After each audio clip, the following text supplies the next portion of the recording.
that's for me, living life so merrily. It's so easy, can't you see? Polka, polka, that's for me. Polka, polka, everyone come along, it's lots of fun. Welcome back to the Talk and Shoot podcast. Miguel Dorati here.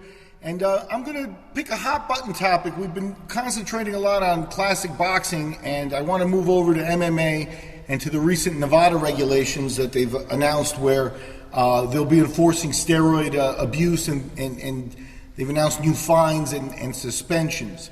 To help me through this, I'm leaning on a couple of veteran promoters from the Midwest, a couple of people who've been guests with the podcast here at Talk and Shoot before. And that's Jeremy Bjornberg from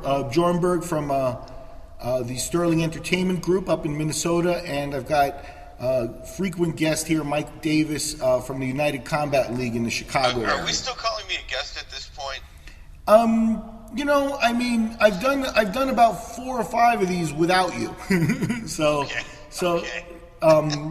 that's about. I've done about 15 with you, so. Okay, all right, fair enough. It's one of those things, but no, I appreciate Mike's presence because Mike brings a lot of different aspects to the game here.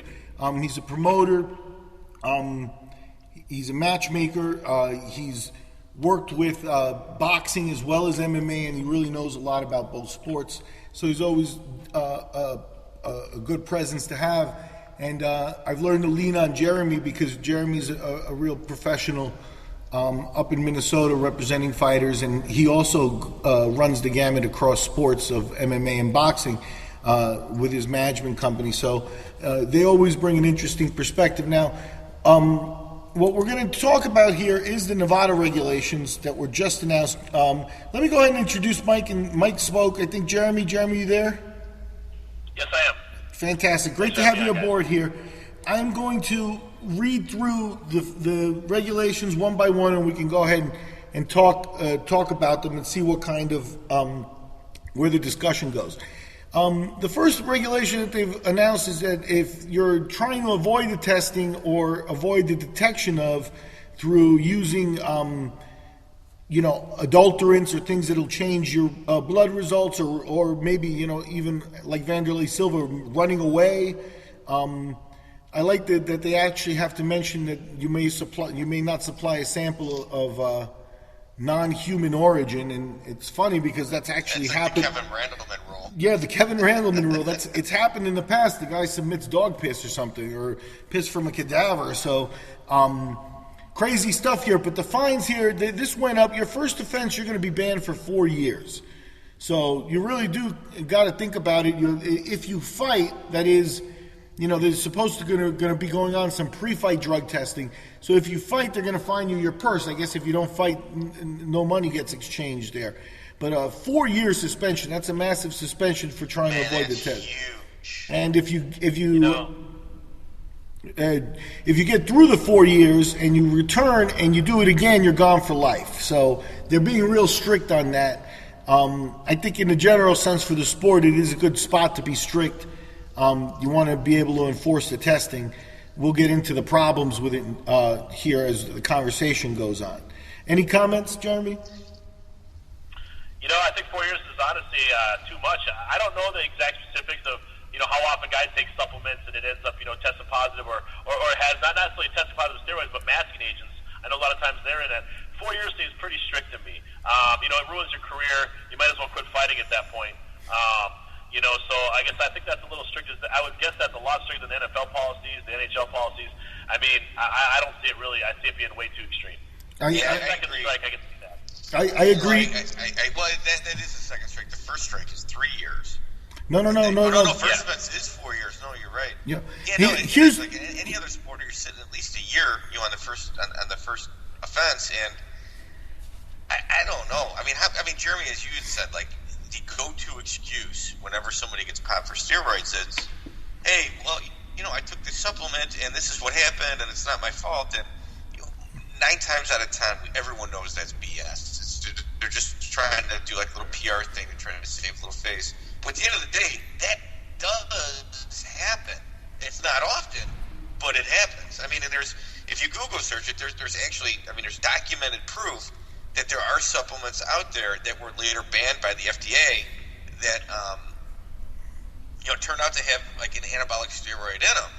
I mean, the competitiveness of these supplements and to get shelf space as well as some sort of customer loyalty, they do put things in there that could pop on a test. Okay, and let me go ahead and run through the regulation, Mike. Here we got into anabolic steroids, which is the next situation. This includes testosterone and human growth hormone. And here, your first offense is a 3-year suspension, and you're fined 50 to 70% of your purse. The second, so you survive the 3 years, you come back, you get popped with another one for 4 years, and that 3 and 4 years, you're now serving a 7-year ban. I assume after maybe they'll be halved after some type of process or whatever, but still a long time. And it takes a third offense after being suspended up to 7 years that the lifetime ban comes in, and you're losing your purse money along with that. Again, this seems like really after the first offense, if you get caught, you're out of the sport. And what I want to ask Jeremy and Mike for their perspective is we're taking a look at this on a UFC style, through the UFC prism, because that's the main company that's been affected or that's been in the news lately. How does this affect boxing? The use is there. We've had fighters. It doesn't happen as much, it seems, but a lot of it does happen. I forget the name of the kid that beat Amir Khan, but that fight was challenged a little bit. The rematch fell apart because he failed a test afterwards. I think Peterson. What would be the effects of this stuff in boxing? You've got to leave boxing if you get a 3-year suspension. You're done, man. No, you're it. I mean, that's it. I mean, don't even show back up at the gym. You better go find another career.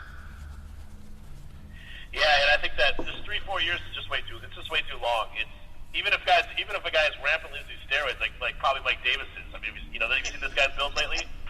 At that point, I still don't think that there's any reason to ban somebody for 4 years, even as nasty as that might be, and do using steroids, but because it's like, okay, you got a kid from wherever, who knows what they're being fed, who knows what they're always being told. I think it's way too strict to have absolutely a 1-year ban. I think is the first start, second time 2 years, and then maybe go to a lifetime ban or 3 years. But 3 or 4 years right away is just a lifetime ban. I can't imagine telling anybody to continue training after that. It's like time to find a different job. Let me skip through some of the rest of these other regulations here, because stimulants like amphetamines and coke and stuff, and this might hint at what John Jones could be facing.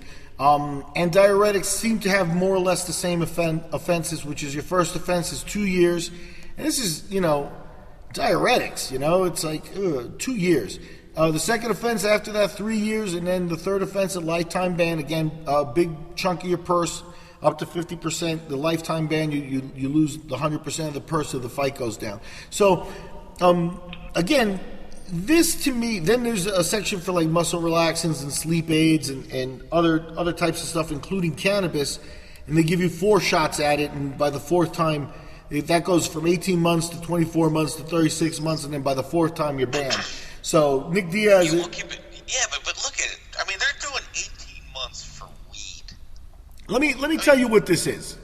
This is absolute nonsense on the part of the Nevada Boxing Commission.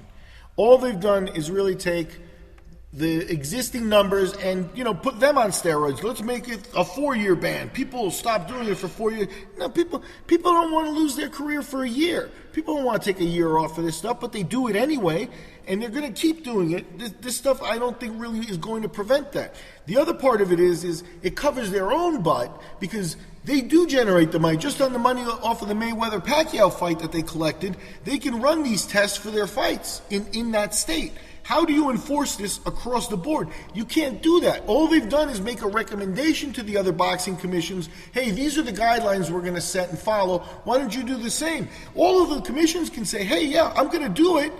But how do you fund the testing? How do you fund the testing in West Virginia? How do you fund the testing for smaller events? So it only covers the top events. And it's a Band-Aid. It's not even a Band-Aid. It's a mask to cover the real problem, which is that they're not in charge of anything. Who the hell are they? This doesn't help us. Essentially, this is just for their state. They're just hoping everyone else honors it. I can take you through this process. The Florida State Boxing Commission is one of the stronger, bigger commissions now. About 10 years ago, when MMA started popping up in Florida and they became involved in the regulation of it, it wasn't quite as well funded as it is now. They did have a commissioner, an acting commissioner, where sometimes, those people, it's their job, and sometimes they have another job on the side, depending on the size of the commission. But they were a relatively mid-sized commission. But when it came down to MMA, and just the Nevada blood testing and the licensing and the medical testing that you needed to be done, they weren't ready to help fund that or set that up in any way. So what did they do? They put it in a phased approach. So yeah, we're going to implement that when we've got the money. So this will be something that they all, on good faith, say, yeah, we're with this, but it'll never be enforced anywhere else. And you could go and box in Chicago on a club show and maybe face a guy who's on steroids or a guy who's hopped up, because the tests are just not going to happen. So this didn't solve any problem, except for maybe busting some of the higher level guys that get done. Jeremy, what do you think? And I think you got to bust the higher level guys for the lower level guys to pay the attention. Sitting around trying to test, there's so many amateur fights that like me and Mike put on, that testing would be so, I hate to say it wouldn't matter, because it probably does, to a point, but at the same time, it's always going to be a high-level guys in any sport, I'm sure there's 16-year-old football players that are cheating in high school to get that Division I scholarship, too. And, so I guess I just find it to be, pretty much a deal where, everybody, if they're cheating, they're going to get caught at a high level. We're never going to catch everybody, though, and I think Mike will agree with that, too, that we're not going to catch everybody that's cheating on steroids, ever. So, it's just not going to... not going to happen. Take me through the process, Jeremy, though. Let's say the UFC goes ahead and runs an event there in Minneapolis, and they already have, right? So what does the commission do there? The commission comes in, and they're going to work with the UFC as a promotion, whereas whatever testing is going to go on, the cost will probably be absorbed by the UFC. The UFC does their own testing because our state doesn't require it. They can't all of a sudden turn around and say, all right, we're going to just test people that are from the UFC. We're going to test people from Strikeforce. No, we just don't have it, can't afford it. At one time, they tried to initiate some drug testing here, and it was kind of a joke. They just wanted, it was going to be like, the cotton ball swab. I'm like, oh, great, so we'll catch people that are doing cocaine and weed. It'll just end up being a bigger hassle than it is, which we did end up not doing. Was Mike Riley administering these tests? No, I don't think he was involved at all in any form of helping there. I don't think he wanted anything to do with it. Okay. But the thing, so Minnesota did try to, at one point, but we just really didn't have the finances for proper testing. And that's another thing I have an issue with too is if we're going to test people, it has to be the best testing there is, because you can't do a half-ass test and come out and be like, all right, this guy used, but then it was a real shitty test that did it. You're going to slander and ruin his name for his career. I mean, that's also a pretty big danger. More commissions. I can't agree more. The only thing that I can think of with these stiff time frames that they're announcing is, you see it in the news all the time. Let's just say somebody catches a body, they have a murder. They catch 25 years on the murder, and then after appeal after appeal after appeal, it says, okay, well, we're going to give you 17 instead of 25. After they appeal the case. I wonder if they have these strict numbers just based on, when they appeal, it's going to be a year and a half, rather than 4. If that's their forethought, I can kind of understand it, but it seems like it's a bit out of pocket, and it's strange that the UFC, who I obviously respect as a promoter, but in large part they certainly have their hands in a lot of pots. And we've talked about that in the past, Miguel. And it's odd that they would control their own drug testing.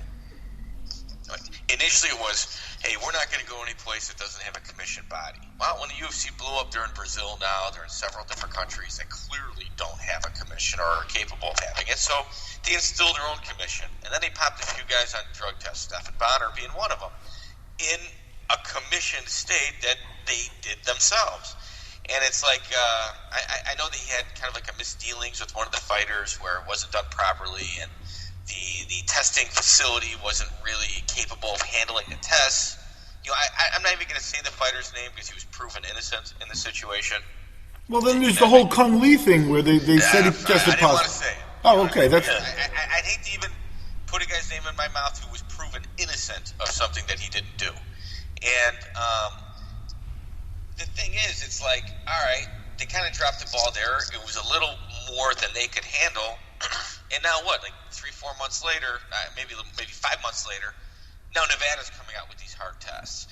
And let's not forget why we're in this position right now. I mean, the only reason that this is like a major topic right now is because George St. Pierre left as their champion. I mean, he's just like, you know what? And I believe George St. Pierre, and I have no proof of this, at one time at least put something in his body that probably could have got him banned from fighting. And he's just like, you know what? Everyone's using steroids. I'm out of here. Ever since that happened, that whip has really come down internationally. Well, the thing is St. Pierre, I think, brought to light the fact that the use is something that everyone already knew. Yeah, it is rampant use. I mean, we've all promoted or match made and had access to fighters, and I think everybody's seen things. You know what I mean? I did my first show in New Jersey, and I already have a reputation as a matchmaker, but in New Jersey, we were stepping it up a bit, and we were going to be doing at least urine tests and stuff along with the commission. The commission there is very promoter friendly and helps you absorb the cost and stuff through state funds. So they do a good job. And I had one of the fighters just come blatantly up to me and ask me, "Oh shit, am I going to get tested?" Because it wasn't even like he was going to try to hide it from me. It was just something that he was accepting. I won't mention who that is. However, that person did. You're about to lose a fight. Am I getting tested prior to this? I will say that that fighter did fight for a UFC championship at one point, so it was a relatively high-level person.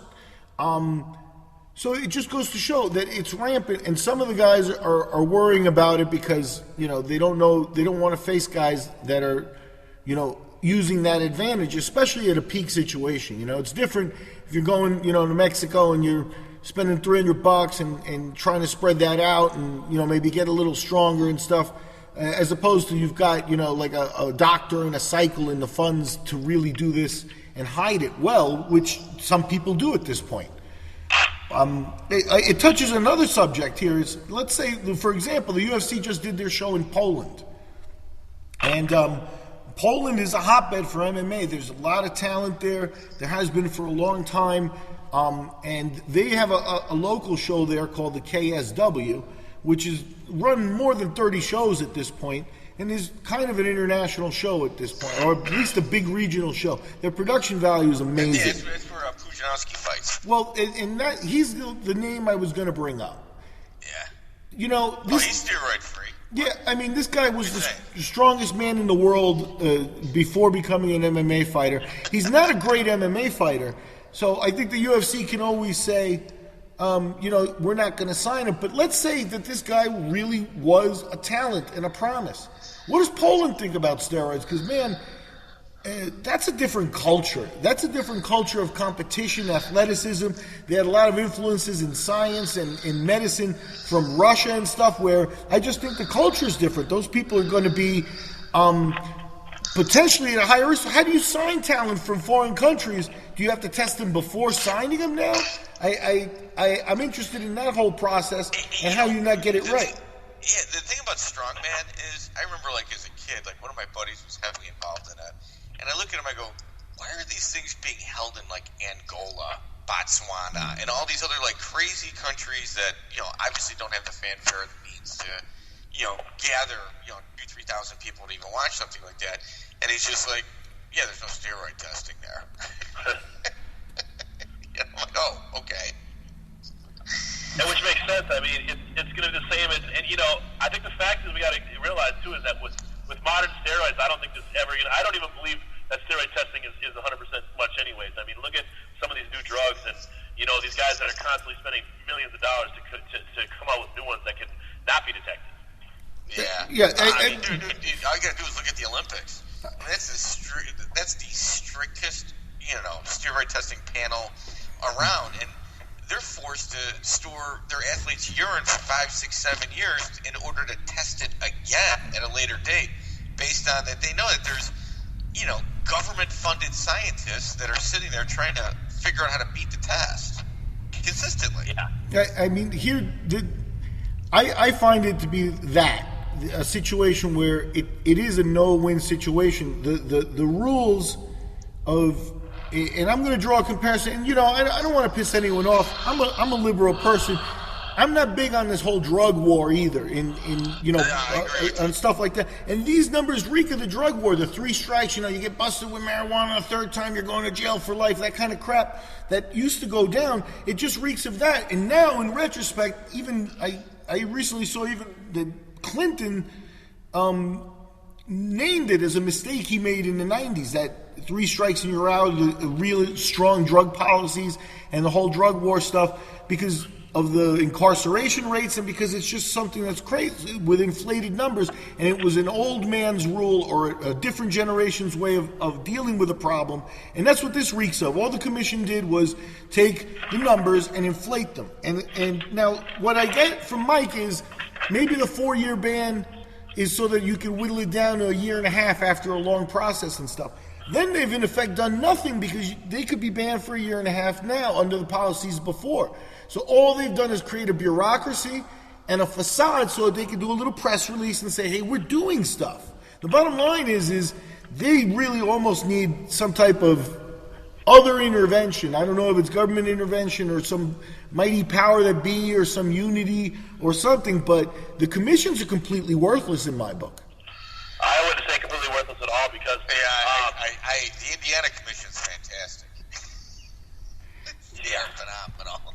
They really are. Jeremy, go ahead and elaborate on the roles that they play for you in the commission now, because I'm not saying that they don't play certain roles that are helpful to the sport. I'm saying that would all be replaced and upgraded with a better process, and I don't know what that is, but in my fantasy land, you know what I mean?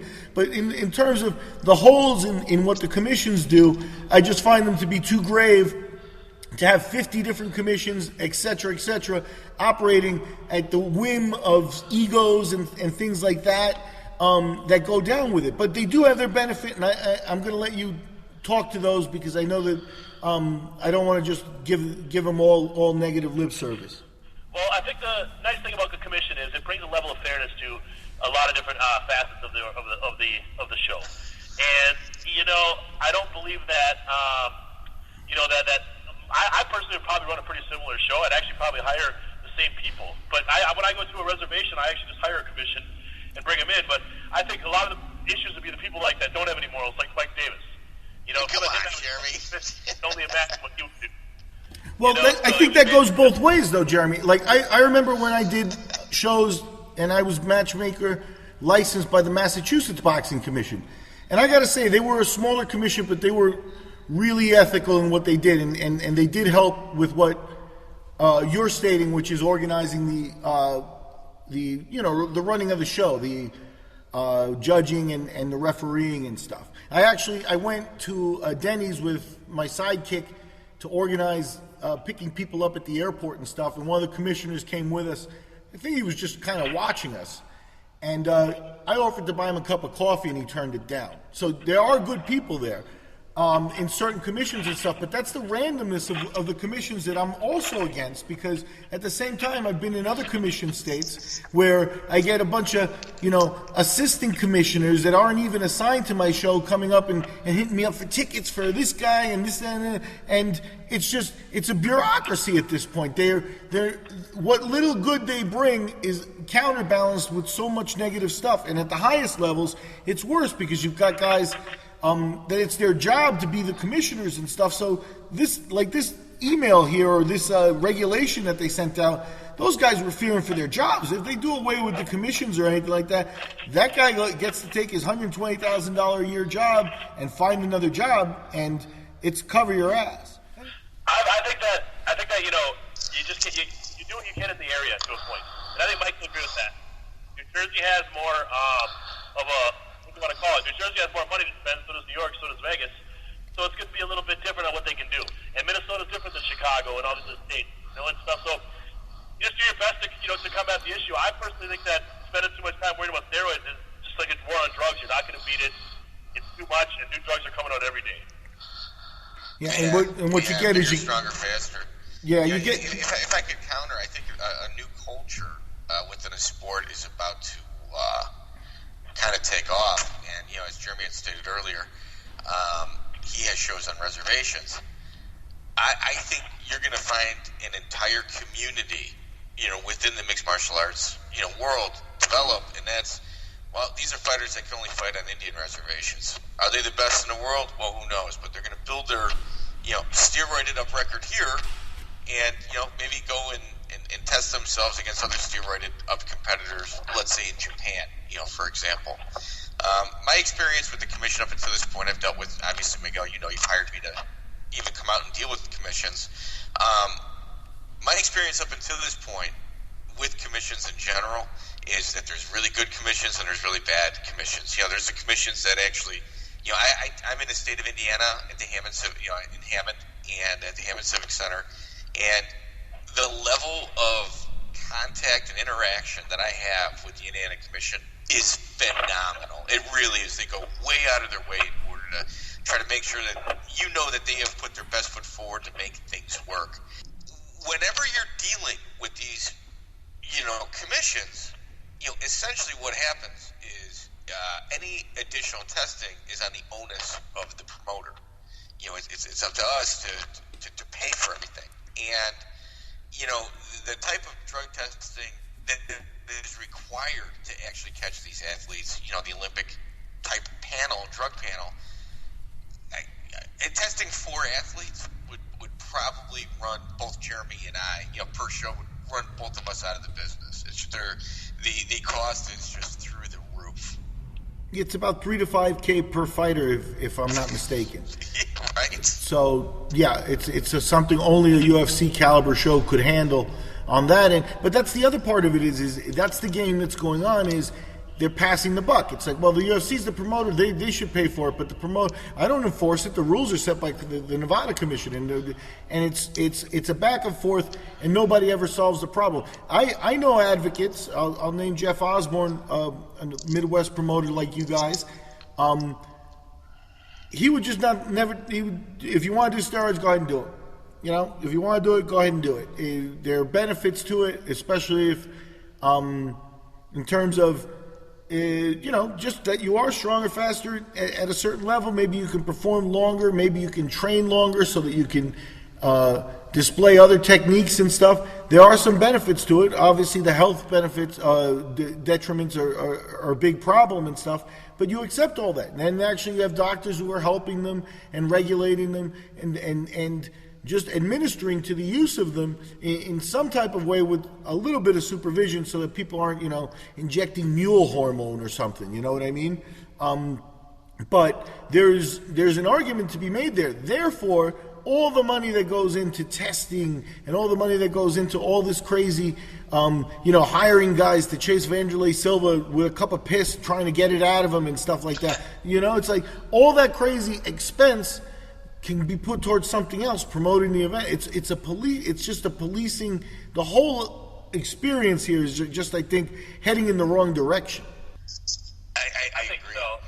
Yeah. And anytime you start doing witch hunts of 4-year bans, Christ, 4 years. Mike, what does it take to get 4 years in the clink? You could rape a few kids and it wouldn't even be 4 years in jail. He's right. You know what I mean? He's right. First time out, you molest a kid, you're not doing that much time. And you're going to tell me that a guy that maybe even made a mistake. I don't know how a lot of this stuff gets in someone's body. Obviously the natural is the main way, but I just find it to be I don't know, man, way too dangerous. And 4 years is just way too long. Guys rehab themselves a lot faster than 4 years, I think.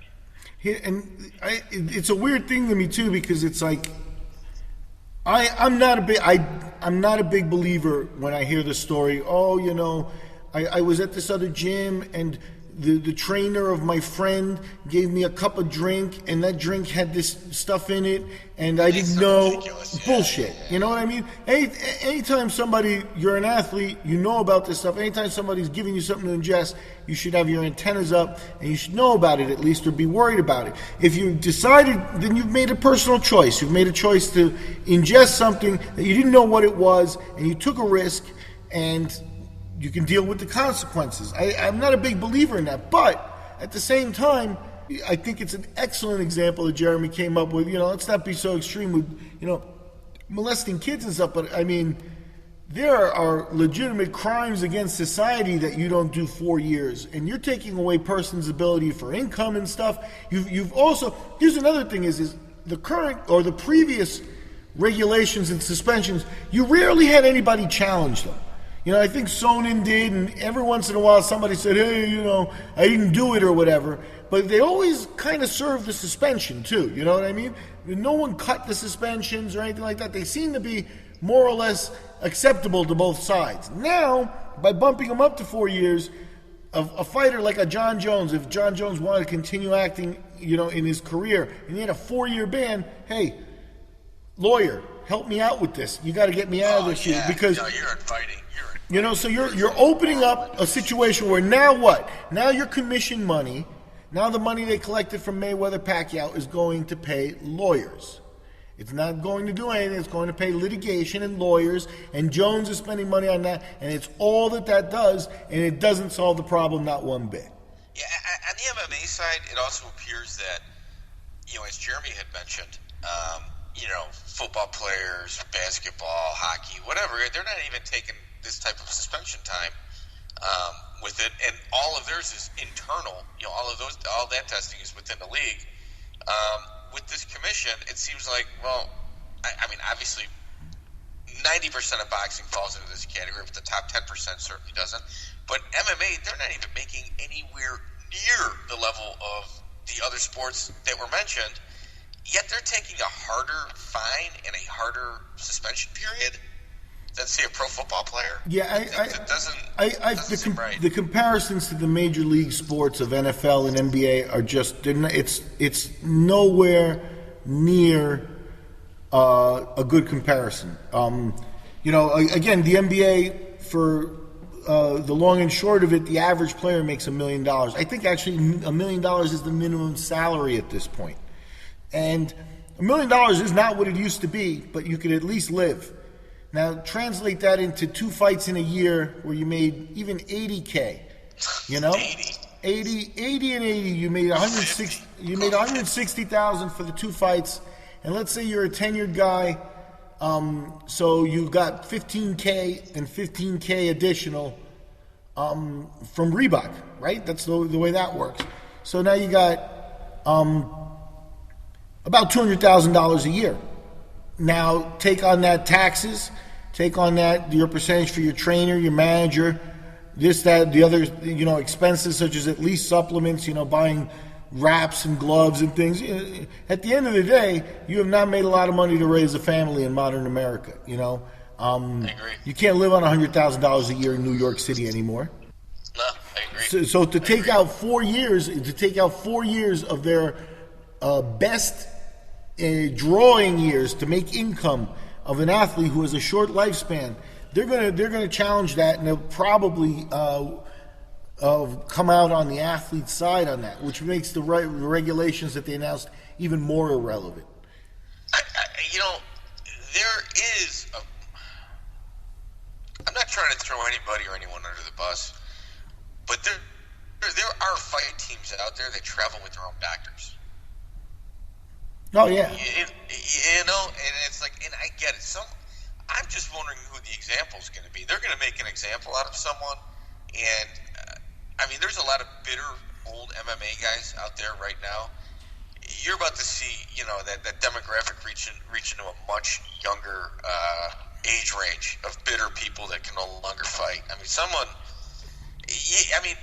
years ago, you had to figure the guy standing across from you was on. If you were fighting, you just have to assume that they are. Yeah, I don't even know if it goes that much into the actual in-ring and in the fight. By the time there, you've already sort of accepted it, and your opponent is who your opponent is. I find your idea that you mentioned earlier of a culture of guys where there's no testing and that there could be fights on Indian reservations or in foreign countries or under certain other conditions, private shows or things like that could be going on. And that there's the argument against, against all regulation is if that's going to go on anyway. I mean, I bet you not any more people are going to die than in regulated sports or whatever. The commissions are just not going to be able to regulate like we've been saying at every single level. And really, if you can't do it that way, why do it at all? You're talking common sense. Would you agree, Jeremy? Well, I like the idea of going after some of the people that are, you definitely got it. I don't know. I still think the top commission's got it. You do the best of what you can, man. And fighters they're not going to make their money in Minnesota because our commission doesn't make a lot of money. So for a fighter to make real money, he's going to have to go through the steroid testing. And I don't think that I'm concerned about the small states doing it, but I still want the big states to do it. Okay, that's fair enough. So I mean, as far as I don't think it's never going to be a complete even field. I don't believe it is in any sport. You know what I mean? The more money you have, even in the Olympics, we know it's not fair. I mean, look at some of these German women and Russians back in the day, the women that had mustaches and, stuff like that. I mean...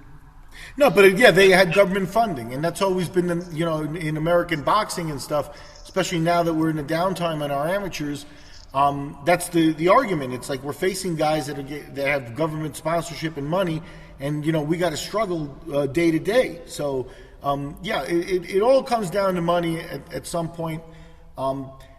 It'll be interesting to see what examples are made. I'll give you an example across. I would love to see Klitschko take a test around this next fight. You know what I mean? Because he just fights. He fought in New York, so you assume in New York that they're going to do the testing there. But Klitschko in Germany has denied doing it. One of Kubrat Pulev, I think, one of his recent opponents, asked him to do the WADA testing or the Olympic level testing, and he said, nah, what the Germans asked me for is fine. And what the Germans asked you for is day of testing. There's the commission there has absolutely no real plan to do blood testing or anything like that for a long-term thing. So they do the absolute bare minimum, and he just puts it off on the commission. The commission here sends it to a state-of-the-art lab in Germany. It's all in Germany.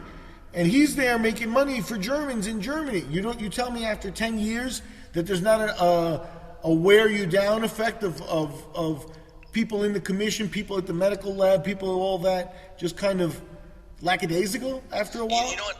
I don't know. I know a championship boxer, a former world champion boxer, that is believed to have hepatitis. And whenever he does his blood work, it's always in the country he's from.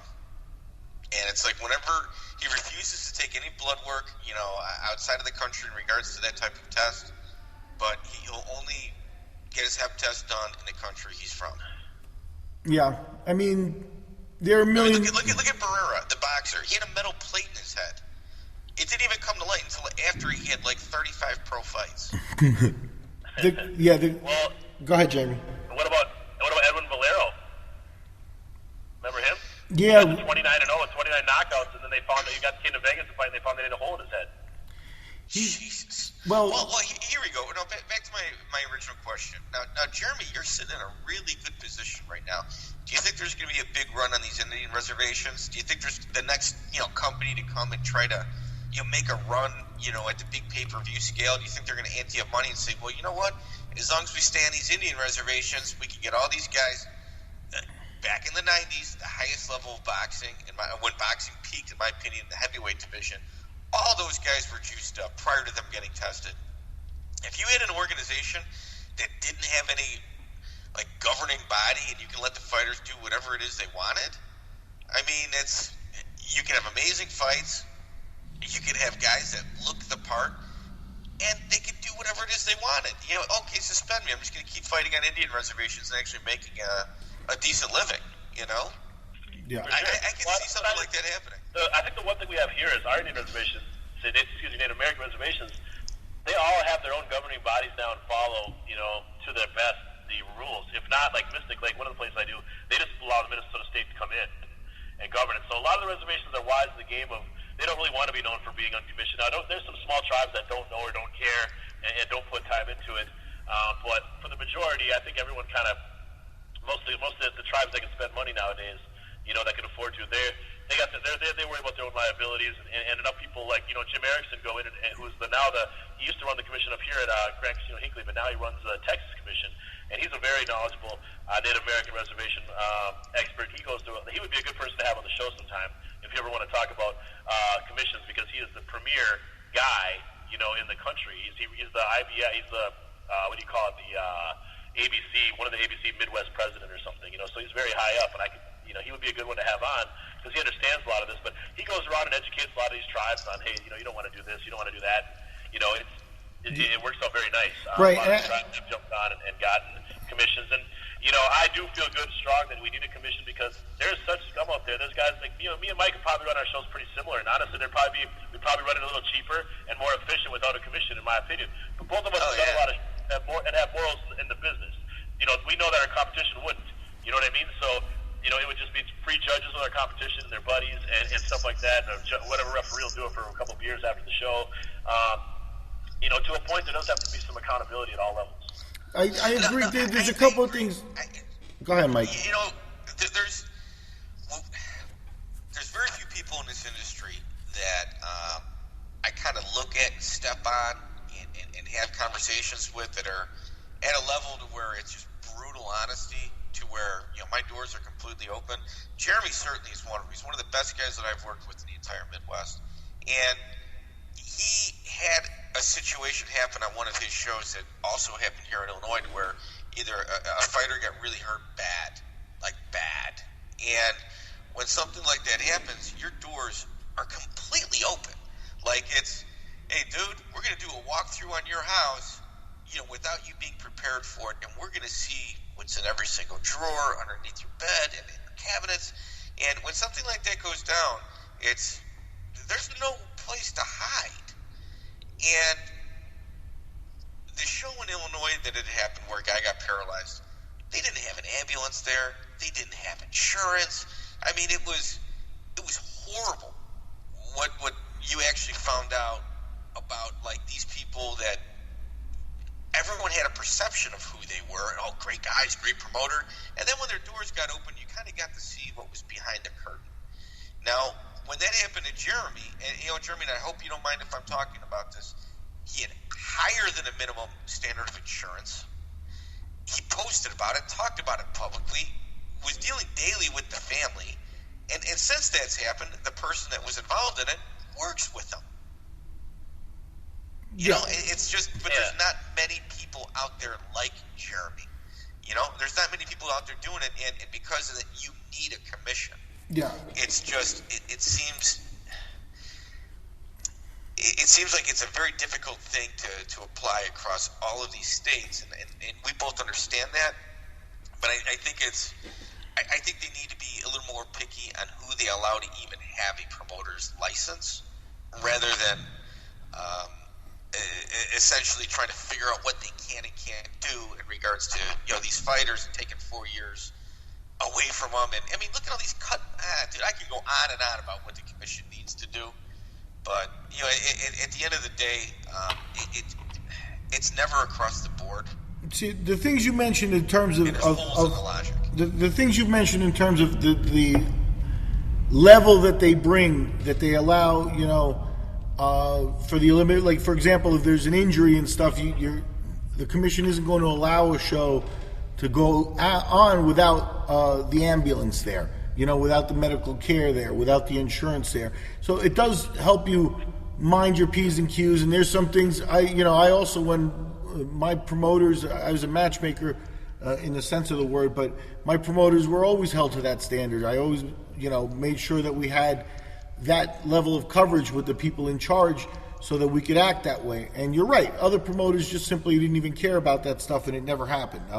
It's a funny story of a couple of old promoters, and I'm not going to mention any names, but some of these guys, they had just run one of their bigger shows, and we're all sitting around at a dinner table and eating, and the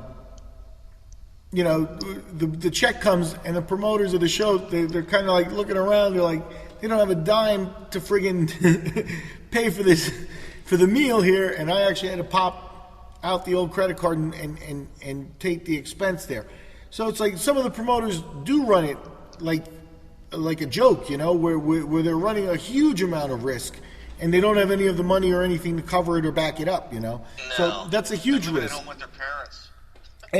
And I understand that's something, that's something, I don't know that there's not another way to police, or maybe the commissions could serve that role, including the role of bringing the judges and referees and stuff, but when it comes down to medical clearances and acting like they actually, this is where they mess up a lot of the time too, and this actually affects judging and in boxing too. This is where it's like, because this commission is, this person is a commissioner, a lot of the times those commission jobs come through politics and other things, the good commissions and the bad commissions, as you mentioned. But I certainly don't really accept that they're sport experts. They're not. They're bureaucrats. So in general, somebody with ethics needs to guide how the sport is going to be judged and how the athletes are going to be brought along outside of what the commission does, including fining them and suspending them for reasons that are appropriate and stuff. But the way they handle it is it's just paperwork and commission bureaucracy that I don't think helps. I think it obscures the problem. But anyway, I think we've beaten it up a little bit here, and I appreciate you guys' perspective. I'll have the editing guy clean this up a little bit, and we'll have it up here in a couple of days. Jeremy, again, thanks for your patience, and thanks for joining us here at the last minute. Always great contributions from you, and I wish you a lot of luck up there with your future show. Mike, always good to have you on here, and frankly, because you're a jackass sometimes, I wish you less luck. Excellent. All right, Miguel, if there's anything you need, man, you got to let me know. Yep, all right? We're on it, guys. Thank you very much. All right, Jeremy, take care, man. Nice talking to you.